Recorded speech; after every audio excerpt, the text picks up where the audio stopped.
और नगरोटा एनकाउंटर को लेकर इस वक्त प्रेस कॉन्फ्रेंस की जा रही है, सीधे आपको वहीं लिए चलेंगे।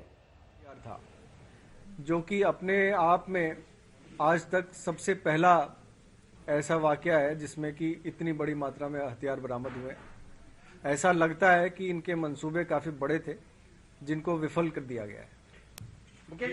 इनका रूट क्या था, ये कहां से आए, कोई ट्रक का ट्रैक हो पाया कि वो कहां से आ रही थी, कहां? ये सब तफ्तीश का मामला है, अभी तफ्तीश शुरुआत हुई है। एनकाउंटर साइट को क्लियर किया जा रहा है, पहले हम एरिया को सैनिटाइज कर दें, वहां पे सब कुछ सामान्य कर दें और साथ साथ हमारी इन्वेस्टिगेशन चलती रहेगी। जो ही इन्वेस्टिगेशन प्रोग्रेस करेगा हमें इस पे और प्रकाश डालने का मौका मिलेगा।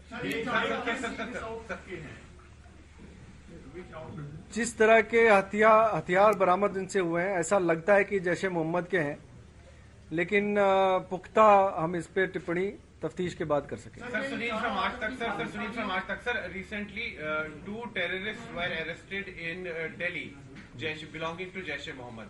So you said that you had prior intelligence inputs. Is it connected with that? आपको वहां से जानकारी मिली थी दिल्ली ऐसी दिल्ली में जो आतंकवादी पकड़े गए हैं उनसे इनका लिंक है या नहीं है, इस पे मैं अभी टिप्पणी नहीं कर सकता, ये तफ्तीश का मामला है। आपने कहा कि इंटेलिजेंस इनपुट से, क्या वहां से आए थे, दिल्ली से इनपुट आए थे, दिल्ली पुलिस से? इंटेलिजेंस इनपुट का स्रोत बताया नहीं जाता। सर, ये जो चारों आतंकी लोग मुठभेड़ में मार गिराए गए, क्या ये चारों पाकिस्तानी थे? और इन्फिल्ट्रेशन ये कहना अभी मुश्किल है कि ये पाकिस्तानी थे या कहीं और के थे, लेकिन इतना जरूर है कि ये बड़े आतंकवादी थे जिस तरह से इनके पास हथियार बरामद हुए। ऐसा संभव है, इस पे तफ्तीश की जा रही है। डीजी साहब ने कहा सांबा रूट से कहीं ये निकले हैं, तो क्या ये एग्जैक्ट इंफॉर्मेशन है या इसमें कुछ? जो पहले का ट्रेंड रहा है, जो पिछली बार जिस तरह से आए थे ऐसा हो सकता है, इस पे और तफ्तीश की जा रही है। तो रिपीटेडली ये इंक्लूड कर रहे हैं बॉर्डर पे विदाउट किसी मतलब तीसरा चौथा साल में तो हम क्यों प्लग नहीं कर पा रहे?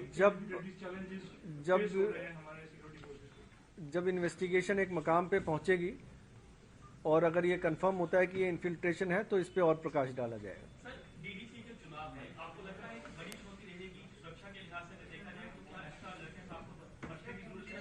और लगातार जिस तरह से पाकिस्तान की ओर से सीजफायर वायलेशन हो रहा है, चाहे एलओसी हो आईपी हो, क्या लगता है आपको कि किस कदर जो है आतंकियों की मंशा यही है कि क्या डीडीसी इलेक्शन में खले डाला जा सके?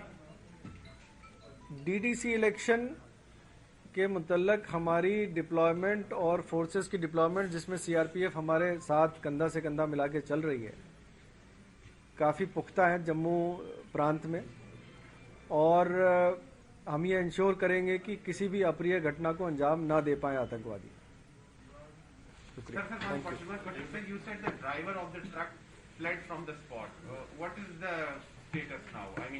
अभी उसकी तलाश जारी है।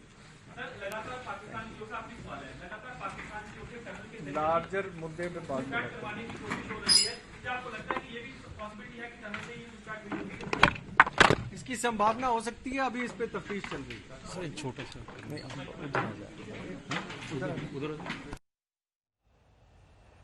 तो जम्मू के आईजी मुकेश सिंह को सुन रहे थे आप, जिनका ये कहना था कि चारों आतंकी जिन्हें एनकाउंटर में मारा गया है वो पाकिस्तान के हो सकते हैं। हो सकता है कि उनके तार जैश ए मोहम्मद से जुड़े हुए हों, इस पर अभी तफ्तीश जारी है।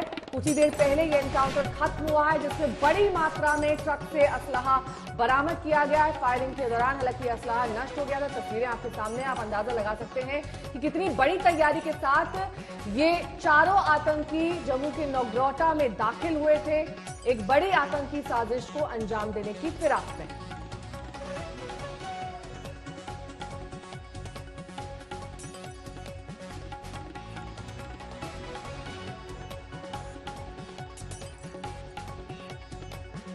इंटेलिजेंस इनपुट्स हमारे पास आ रहे थे, जिसमें ये था कि कुछ इन्फिल्ट्रेशन संभावित है और मिलिटेंट्स किसी पर्टिकुलर टारगेट के लिए भारी मात्रा में हथियार लेके इन्फिल्ट्रेट करने की कोशिश में हैं।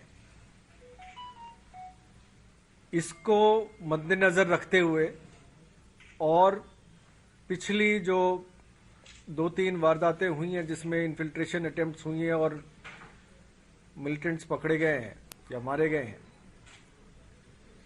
हमने सभी नाकों को अलर्ट कर दिया था और बीफ अप कर दिया था।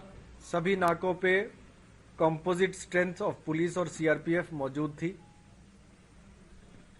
इस सिलसिले में आज सुबह 5 बजे जब चेकिंग चल रही थी तो एक ट्रक को रोका गया और जब ड्राइवर को उतारा गया तो वो वहां से फरार हो गया। शक जब हुई तो जो ट्रक था उसकी तलाशी ली गई और तलाशी के दौरान जो पुलिस और सीआरपीएफ की पार्टी थी उन पे फायर आया और जवाबी कार्रवाई शुरू की गई। धीरे धीरे और भी फोर्सेस ने ज्वाइन किया और लोकल वहां की आर्मी यूनिट ने भी हमारा साथ दिया। एनकाउंटर तकरीबन 3 घंटे तक चला, जिसपे हम पर काफी भारी मात्रा में एम्युनिशन फायर किए गए, ग्रेनेड्स फेंके गए। 2 पुलिस के कांस्टेबल्स हमारे जख्मी हुए हैं जो अभी आउट ऑफ डेंजर हैं। एनकाउंटर के दौरान 4 आतंकवादी मारे गए। इनकी शिनाख्त अभी नहीं हो पाई है। इन चारों आतंकवादियों से बहुत भारी मात्रा में असला बारूद बरामद हुआ है, जिसमें 11 AK-47 राइफल, 3 पिस्टल, 29 ग्रेनेड। ये ग्रेनेड वो हैं जो हम पे फायर किए गए, उसके अलावा जो बचे हुए थे वो हैं 6 UBGL grenades, mobile phones, compass और अन्य कई सारे डिवाइसेस और पिट्ठू बैग्स, पोचेस और भारी मात्रा में एम्युनिशन बरामद हुआ। ऐसा लगता है कि ये जो आतंकवादी मारे गए हैं ये किसी बड़े मंसूबे को अंजाम देने के लिए इन्फिल्ट्रेट हुए थे और जम्मू से कश्मीर घाटी की तरफ जा रहे थे। ऑपरेशन अभी जारी है। पूरे एरिया को सैनिटाइज किया जा रहा है और शीघ्र यातायात को खोल दिया जाएगा।